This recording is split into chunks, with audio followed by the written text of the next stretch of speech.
9th class English B core.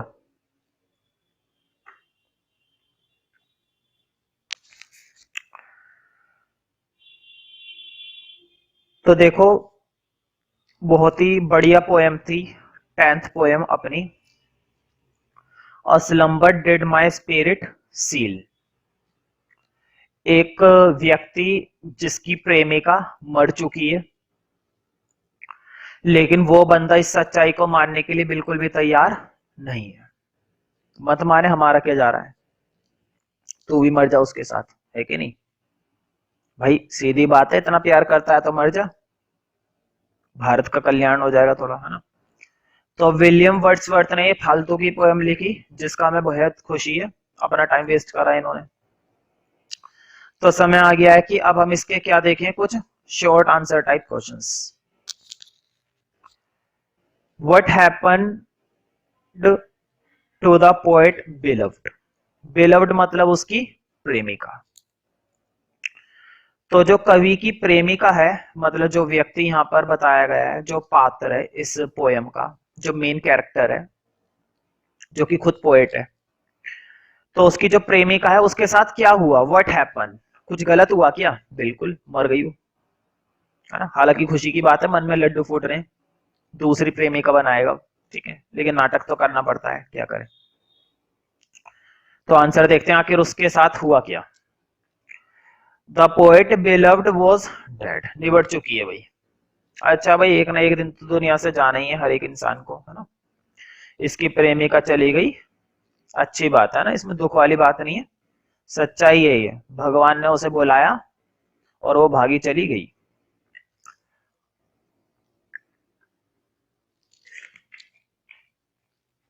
मैं तो कहता हूं ये भी चला जाए दुख में, है ना, लेकिन इतनी आसानी से नहीं जाएगा, ये नाटक कर रहा है। The poet beloved was dead, वो मर चुकी है, मृतक है, मरी हुई है। She was not alive now, अब वह जिंदा नहीं है, मर चुकी है मतलब अलाइव नहीं है। The poet remembers her beloved through this poem, तो इस पोएम के माध्यम से वो अपनी प्रेमिका को याद कर रहा है, याद करने की कोशिश कर रहा है, मतलब उसकी याद में खोया हुआ है, पागल सा हुआ है भाई, पागल हो जाता है इंसान, बीवी मर जाए या प्रेमिका मर जाए या जो भी है ना, वो मर जाए तो बंदा पागल सा हो जाता है ना। कुछ लोग तो वाकई में हो जाते हैं पागल। अब जरा नेक्स्ट क्वेश्चन देखते हैं, बहुत पागलपन हो गया। How does she become an inseparable part of nature. अब वो मर गई है, अब उसे किस बात का दुख, किस बात की टेंशन, किस बात का डर, कोई डर नहीं है। जिस इंसान को मौत आ गई, मतलब जो इंसान ही मर गया, उसको किस बात का भय, ना उसको जीने का लालच, ना ही उसे इस समाज से कोई मतलब, ना ही उसे इस दुनिया से कोई मतलब, जा चुकी है वो तो, है ना। तो यहाँ पर है ना, कवि यही बताने की कोशिश कर रहा है कि वो जो मर चुकी थी, मतलब वो जो प्रेमिका है वो जो मर चुकी थी, वो कैसे प्रकृति का इनसेपरेबल पार्ट बन गई। क्या अब कोई उसे सेपरेट कर पाएगा? कोई सेपरेट नहीं कर पाएगा। अब वो प्रकृति का एक हिस्सा बन चुकी है, अब वो पेड़ में समा चुकी है, अब वो इस धरती में समा चुकी है, अब वो इस हवा में घूम रही है, अब वो इस बादल के अंदर है।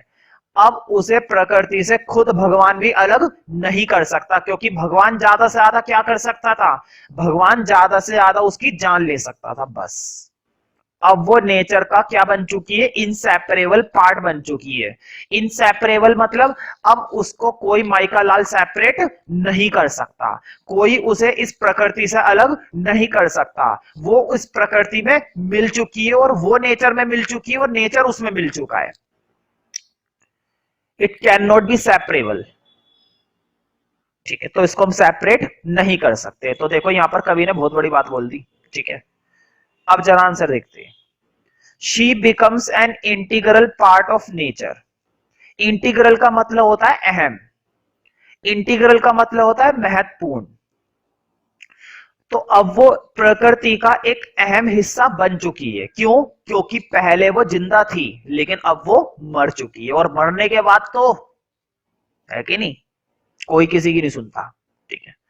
तो अब वो प्रकृति का एक इंटीग्रल पार्ट बन चुकी है, एक अहम हिस्सा बन चुकी है, एक मुख्य हिस्सा बन चुकी है। She is rolled round in earth course, वो प्रकृति के साथ घूम रही है।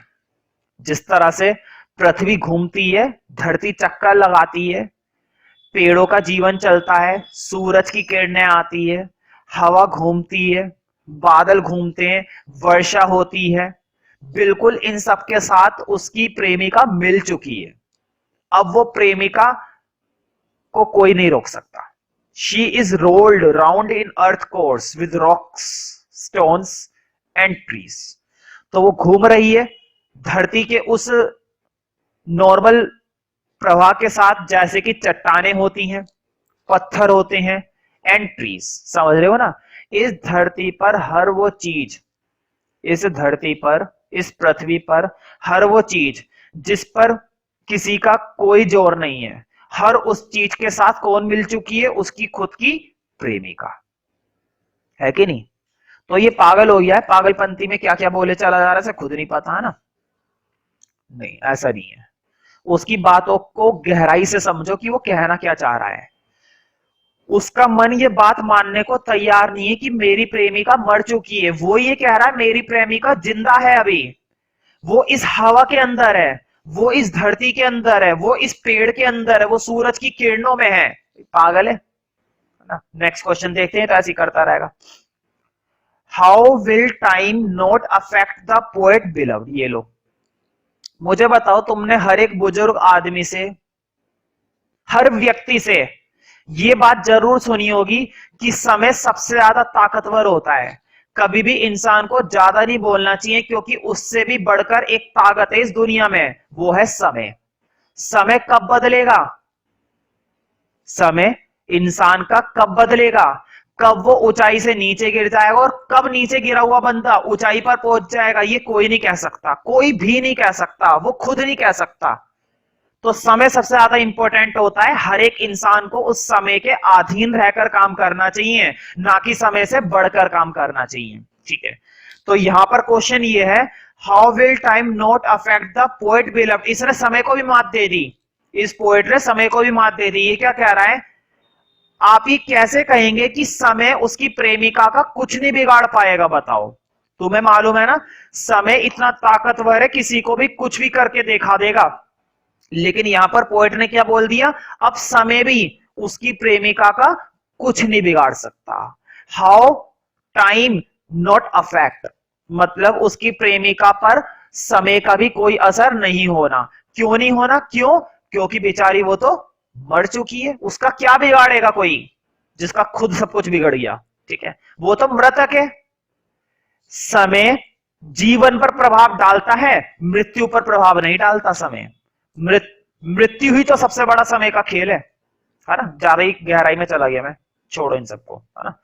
वैसे भी 9th क्लास के लेवल में पोएम को समझाने की मेरी कैपेसिटी हद से ज्यादा है। मैं चाहूं तो पोएम के अंदर खो जाऊं, लेकिन मुद्दे की बात ये नहीं कि तुम लोगों को समझ में आएगी, ठीक है।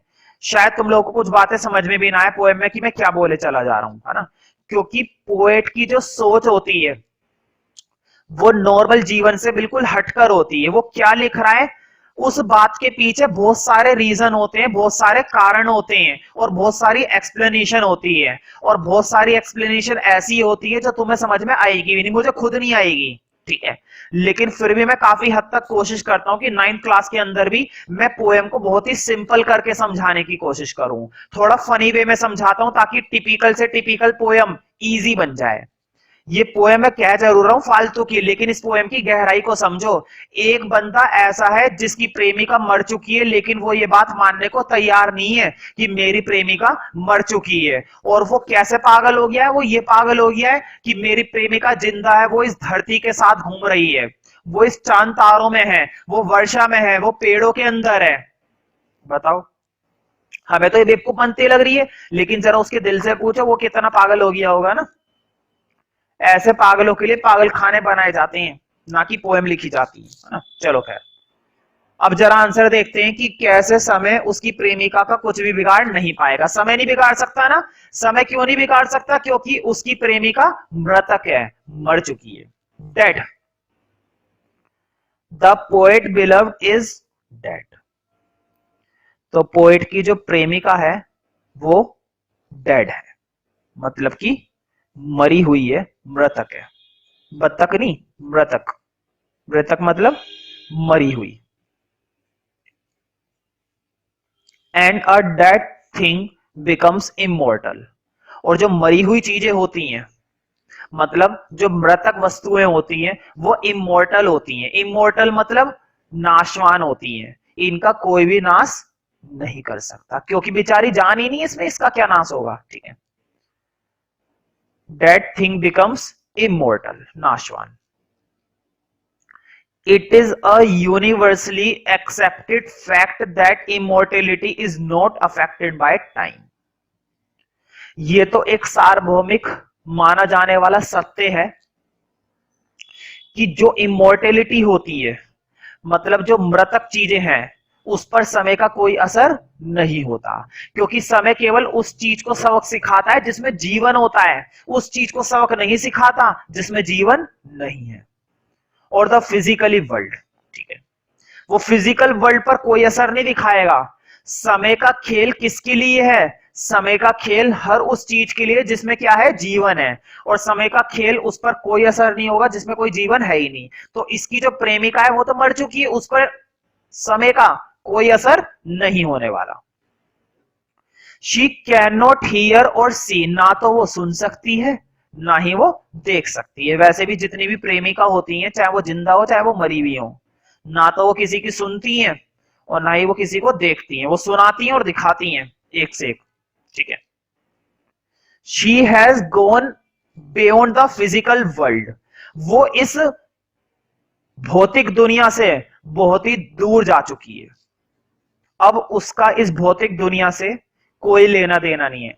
यहां पर रहने वाले लोगों से कोई लेना देना नहीं है, यहां पर रहने वाली चीजों से कोई लेना देना नहीं है। उसे तो पता भी नहीं कि वो कौन सी दुनिया में चली गई है, लेकिन ये बावला इंसान है जो बैठा हुआ है, मेरी प्रेमिका इसमें है, मेरी प्रेमिका उसमें है। अभी प्रेमिका आके इससे बोलेगी तू किसमें है, तू पागलपन में है। ठीक है, लास्ट क्वेश्चन देखते हैं भाई, बहुत हो गई इसकी बेइज्जती। A slumber did might spirit seal, says the poet। तो देखो ये जो पोएम है, that is a deep sleep closed of his soul, वो एक गहरी नींद में है। कौन? उसकी प्रेमिका। और उसकी आत्मा खो चुकी है, बंद हो चुकी है, मतलब मर चुकी है। आत्मा नहीं मरी, मतलब आत्मा तो जा चुकी है। शरीर मरता है, आत्मा तो जिंदा रहती है। क्या? How does the poet react to his loved one death. तो यहां पर कवि कैसे रिएक्ट करता है अपनी प्रेमिका की मृत्यु पर? तो बताओ कैसे करता है? कुछ भी नहीं कर रहा वो तो सोच रहा है जिंदा है, जिंदा है, जिंदा है, जिंदा है। जीवन की दूसरी लिया है कहीं से, बेवकूफ इंसान। चलो खैर, अपनी अपनी चॉइस वाली बात है। Does he feel bitter grief. क्या उसे अत्यधिक दुख है? ग्रिफ का मतलब होता है दुख, और बिटर का मतलब ऐसे कड़वा होता है। ठीक है, बिटर का मतलब कड़वा होता है, लेकिन यहां पर बिटर का मतलब है अत्यधिक। क्या उसको अत्यधिक दुख हो रहा है? बिल्कुल, दुख तो है, दुख तो है। गर्दन ज्यादा नहीं घुमा सकता, गिर जाऊंगा। और does he feel a great peace, या फिर उसको बहुत ही ज्यादा आनंद आ रहा है? बताओ, आनंद आता है किसी को? किसी की बीवी मर जाए, किसी के बच्चे मर जाए, किसी की प्रेमिका मर जाए, किसी का कुछ भी मर जाए, क्या मजा आते हैं उसको? ये आज तो पार्टी नहीं।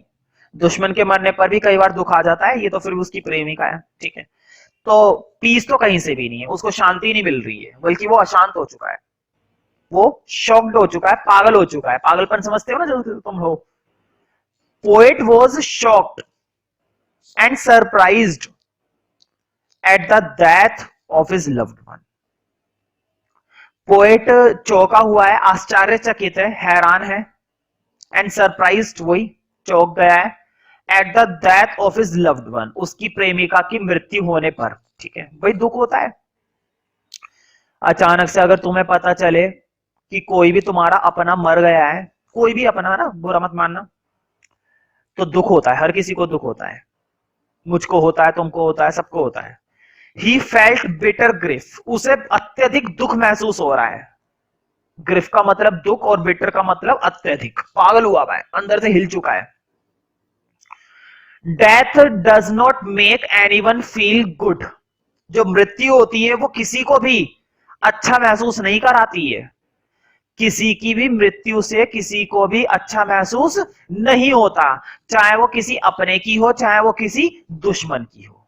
दुख तो होता ही होता है, चाहे थोड़ा हो चाहे ज्यादा हो, लेकिन होता जरूर है, होता जरूर है।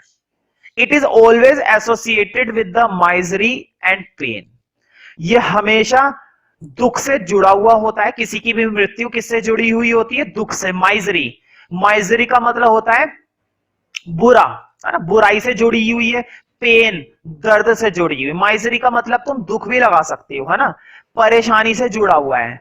अगर किसी की मृत्यु के बारे में हम सुन लेते हैं, मान लो तुम रास्ते में जा रहे हो और किसी की डेथ हो गई है, तुम जानते भी नहीं हो उसको, तुम जानते भी नहीं हो, और काफी सारे औरतें आदमी वहां पर बैठकर रो रहे हैं, ठीक है, तो हमें तो यही सोचकर दुख हो जाता है ना, कि किस तरह से कोई व्यक्ति इस दुनिया से चला गया, है ना। तो सोचो जब किसी अनजान व्यक्ति के लिए हमारे मन में 2 या 3 सेकंड के लिए वो भावना आ सकती है, तो जब अपना, जिसको हम जानते हैं, वो मर जाए तो कितना ज्यादा दुख होएगा, होगा क्या नहीं होगा? सबको होता है।